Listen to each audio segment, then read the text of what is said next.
Hey, welcome to English with Miss Smith. All right, so today we're going to talk about narrative structure. So, what is narrative structure? Well, narrative refers to story and structure refers to elements. So, narrative structure means story elements, all right? Awesome. So, we have 5 story elements or 5 parts of narrative structure. First, we have plot, then characters, then we have setting, conflict, and theme, all right? Those are our 5. First, of course, is plot. In plot, that means main events in the story, okay? So our plot refers to the main events. What is happening in the story? What are the main events? That is our plot. All right, next we have conflict. Conflict is something really important, I think. So the conflict is the problem in the story, something that's going wrong in the story. There are 2 opposing forces. They're opposing each other. This is our conflict, all right? And a lot of times, conflict is what makes our story interesting. Our story is interesting because of the conflict. All right, next we have types of conflict. There's 2 different types, and there will be a separate video that explains conflict separately, okay? Awesome. So our 2 types of conflict, the first is an internal conflict, and that's a conflict within yourself. A conflict within yourself. You also have an external conflict, and this is a conflict outside of yourself.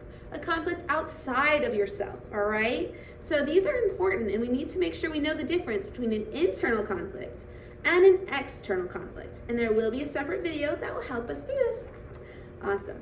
So setting, where does the story take place? Our setting is so important. We need to know where our story takes place, the location it takes place at, and the time period.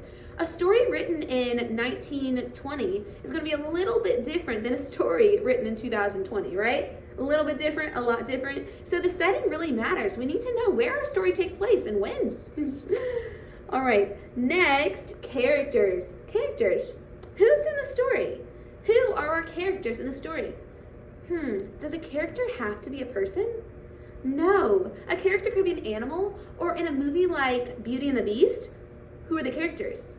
Well, there's things like teapots that are characters, plates, spoons. All of these things are characters, so those count too. So characters are not always people, so make sure you know who your characters are when you read a story. Then we have 2 types of characters, 2 main types. So our protagonist is our main character, okay? Our main character. Who is our main character? Well, that's our protagonist. Then we have an antagonist. So this is the opposing force against our main character. And it's not always a person, right? Other things could be opposing. If you're reading or watching a movie like The Twister, who is opposing the main character? Or what is opposing the main character? Well, it's the twister, right? The tornado. That is opposing the main character. But it's not an actual person, right? So an antagonist could be something like nature. Nature is opposing the main character. If that's the case, nature would be the antagonist. And we'll talk about different types of this later. All right. Lastly, we have our theme. Our theme is the moral of the story. What are you learning from this story? Well, that would help you know what your theme is. What are we learning? So our theme is our moral of our story. So what do we learn? All right, so those are our narrative elements. Thanks for tuning in, and I hope to break these down a little more for you later. So let me know if you have any questions. Awesome. Bye.